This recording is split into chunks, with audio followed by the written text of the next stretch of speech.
This lecture is entitled Top 10 Questions CCNA 200-301.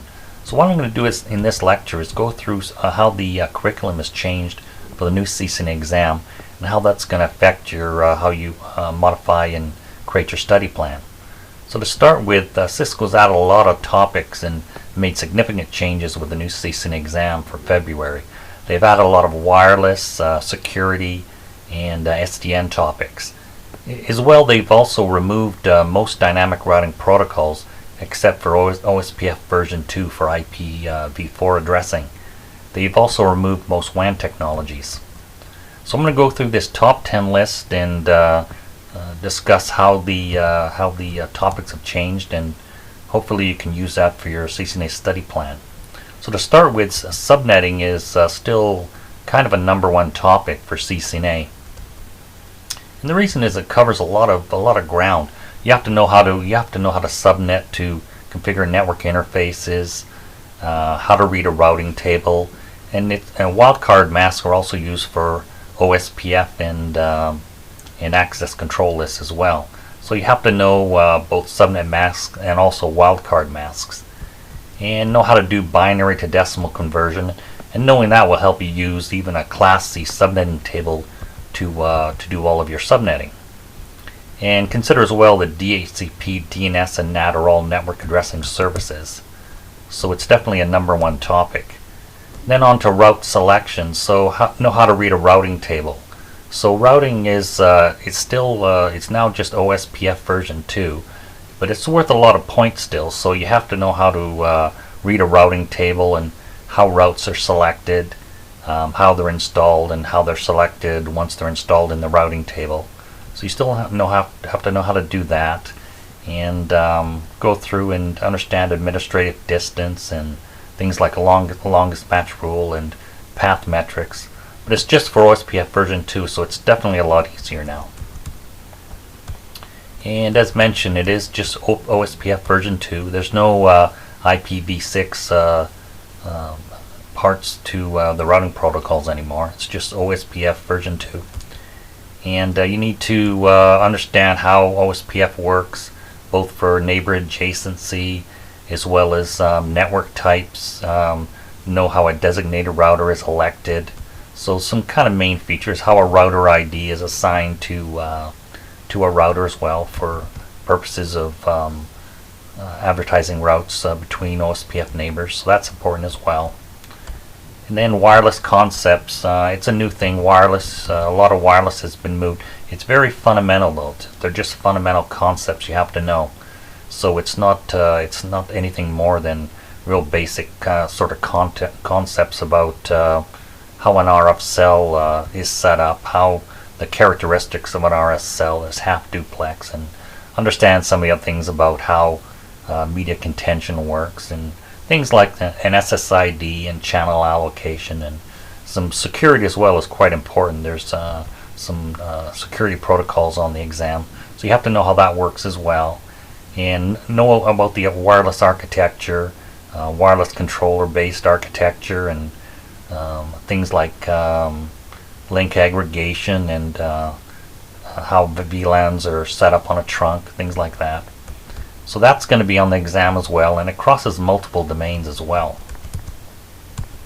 In network security, it's not a surprise. It's the increase in cybersecurity and cloud connectivity. Cisco's added some new topics to network security and also assigned more points to it as well.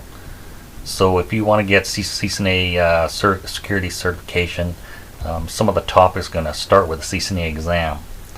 And so it's some real basic kinds of concepts as well, and as well as the previous topics of device hardening, like how to assign passwords and set up local authentication on the network device, things like that. So you have to know how to do those things. And there's DHCP snooping, that's been added, and the wireless encryption protocols. So they've expanded that security topic to add a lot of new concepts, and so you get a lot of new questions from that.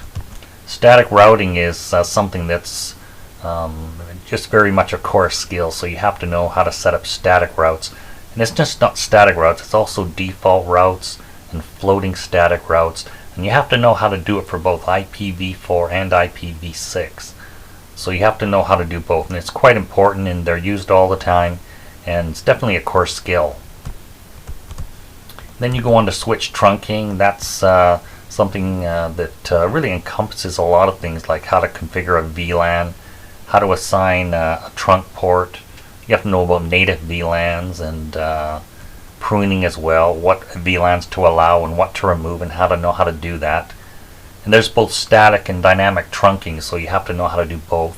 It's, like I said, another core skill that's still on the exam, and I imagine will be for a while. And so yeah, you have to know how to do that, and it'll test you across a lot of different switching concepts. And then access control lists, quite important as well. It's important on the current exam, and it's still included as a security topic on the new exam. So you have to know all types as well, standard ACL as well as standard named, extended and extended named, and know how to configure them, know how to apply them to an interface, and know how filtering works, and know why where you apply it on an interface, in what direction, and why you do that, and some basic kinds of understand application ports and how to use wildcards to specify a particular subnet or groups of subnets that you want to filter. So that's quite important as well. And then on to automation and programmability, and this is a new topic, and so it starts with a lot of kind of ISDN topics, the architecture, know things like Cisco DNA. It's their platform for automation and programmability, and so know things like what RESTful API is, what JSON is. It's a messaging protocol. And know virtualization topics as well, like what's a virtual machine.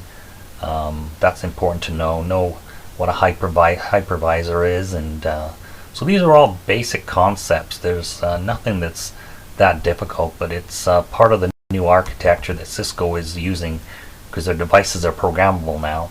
So they've moved away from a lot of the iOS topics that they had on the current exam, and it really is a lot of concepts on how to do automation. So you have to know how to do that. And then iOS commands, there's a lot of configuration and verify. There's no troubleshooting on the new exam, so you'll have sim labs that are going to be configuration and verify. So you have to know your iOS commands. So you have to know those as well for IP4 and IPv6, and that's pretty standard as well. So that kind of covers the top 10 topics. So like I said, a lot of significant changes, and a lot of points assigned to new topics, and so that should help you with your study plan.